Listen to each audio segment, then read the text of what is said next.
Salut les amis, salut camarades, salut chers frères, salut le peuple d'Afrique, la jeunesse africaine, la diaspora africaine, salut encore.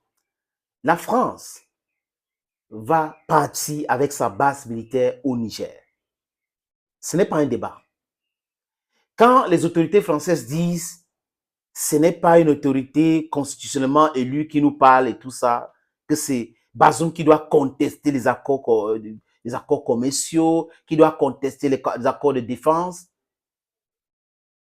ils ont tout faux. Ils ont tout faux. Au Mali, comment est-ce qu'ils sont partis? Comment est-ce qu'ils sont partis?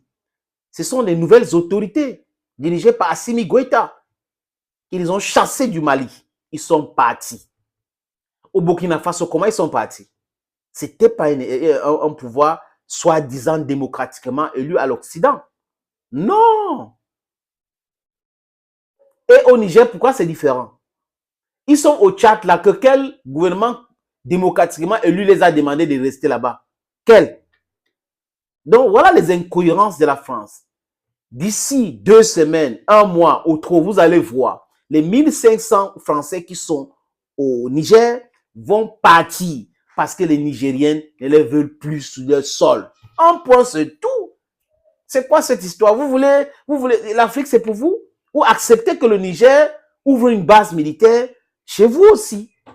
Au nom de quoi? Si vous voulez combattre le terrorisme, qu'on sait qui finance, donnez les moyens aux gens de combattre. Vous n'avez pas besoin de venir avec votre armée au Niger ou en Afrique. Les bases militaires françaises en Afrique sont un problème, un réel problème de sécurité.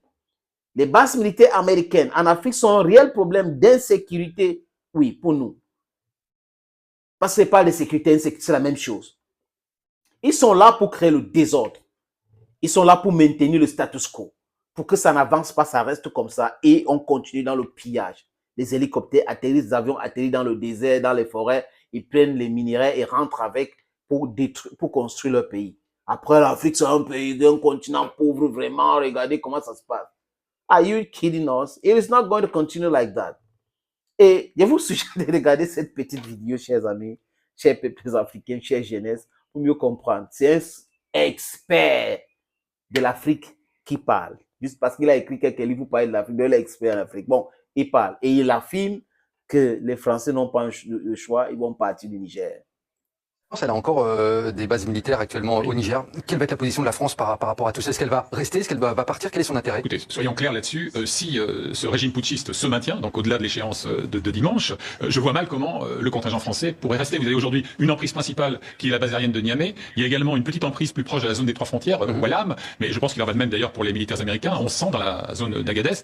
Je vois pas, par rapport encore une fois à ce qu'est l'exigence très ardente de la base populaire de ce type de putsch, la France dehors, je vois pas très bien comment la France pourrait rester. Et puis, quel serait l'intérêt opérationnel s'il s'agit de rester reclus dans ces casernes? Selon vous, le problème de la présence française au Niger, c'est peut-être l'absence de résultats dans la lutte contre le terrorisme dans la région? C'est une des pistes? La mécanique qui peut expliquer la popularité indéniable de ces aventures putschistes, Popularité ça indéniable. part d'un domaine très simple. Incompréhension vis-à-vis de l'incapacité de la 5e ou 6e armée du monde à éradiquer le djihadisme en dépit de sa suprématie technologique. Puis vous glissez très vite de l'incompréhension à la suspicion et de la suspicion au complotisme, d'autant plus que tout ça est amplifié par la toxicité des réseaux sociaux et par des acteurs politiques, extérieurs ou intérieurs, qui ont fait de cette hostilité à la France une rampe de situation pour eux. Il parle de la toxicité des réseaux sociaux. Regardez, mais les gens, vous savez, vous êtes en train de rigoler avec moi. Oh mon Dieu, je vous dis, mais respectez-nous. Oui. Vous avez pensé que vous avez créé les réseaux sociaux pour nous distraire. Parce qu'il y a certains perdus qui passent leur temps seulement avec les histoires sur les réseaux sociaux en Afrique, la danse, et vous pensez que c'est comme ça. Voilà le mouvement. La jeunesse, sa grande majorité, est en train de vous dire, dégagez. Si vous ne voulez pas nous respecter, dégagez. Nous ne voulons plus des gens qui font la promotion de l'Occident, qui font la promotion de la pauvreté chez nous et qui pillent nos ressources, qui envoient, qui s'enrichissent et qui demandent la protection de l'Occident. Vous croyez que c'est sérieux ça? Un chef d'État peut demander à un autre pays de venir intervenir pour lui sauver son gouvernement dans un pays où la population dit non? S'il était honnête, c'est Bazooka ou c'est Bazunga ou c'est Bazoum, il devrait dire c'est bon, j'ai compris le message. Voilà comment les dignes fils d'Afrique fonctionnent. Regardez ce qui s'est passé avec Sankara. Quand le criminel est Blaise Compaoré l'a assassiné ou voulait le tuer, qu'est-ce qu'il a dit? Il a dit aux autres ministres, c'est moi qu'on veut. Il est sorti. Patrice Emery Lumumba a dit quoi? Laissez mes enfants. Me voici. C'est comme ça. Mais vous avez des gens, des buvets de ce que vous connaissez, qui vont raconter du n'importe quoi. Vous avez des Ouattara dramatiques qui vont vous raconter des histoires, des Macky Sall qui n'est pas propre. Vous avez les Patrice Souillet ou ses talons, quelque chose comme ça. Vous avez des trafiquants comme Tinebu. Vous avez des gens comme ça qui veulent donner des leçons au peuple africain, à la jeunesse africaine. On connaît comment ils fonctionnent. Nous savons ce qui se passe avec eux. Donc, vous devrez nous respecter. Respecter la jeunesse africaine. On ne vous demande rien. Vous êtes des multimilliardaires. Vous avez pillé, vous avez volé. Mais respectons-nous. Respectons-nous. Si vous ne nous respectez pas, nous allons vous manquer de respect. Nous allons vous mettre en difficulté. C'est de ça qu'il est question. Au Bénin, vous pensez que Talon est plus populaire c'est Talon le Bénin. Avant Talon, il y a eu Mathieu Kerokou.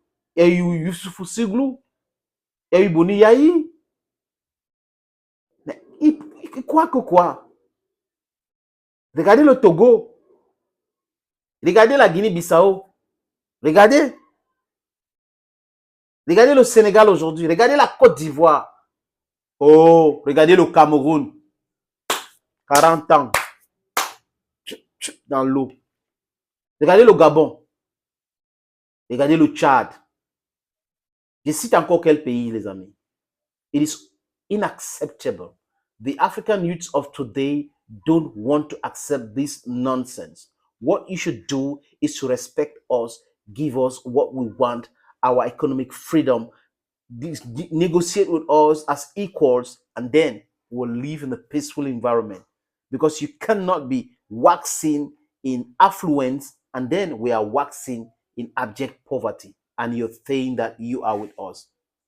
You're stupid. And this stupidity should stop. One Africa will love our continent, the country. Bye-bye.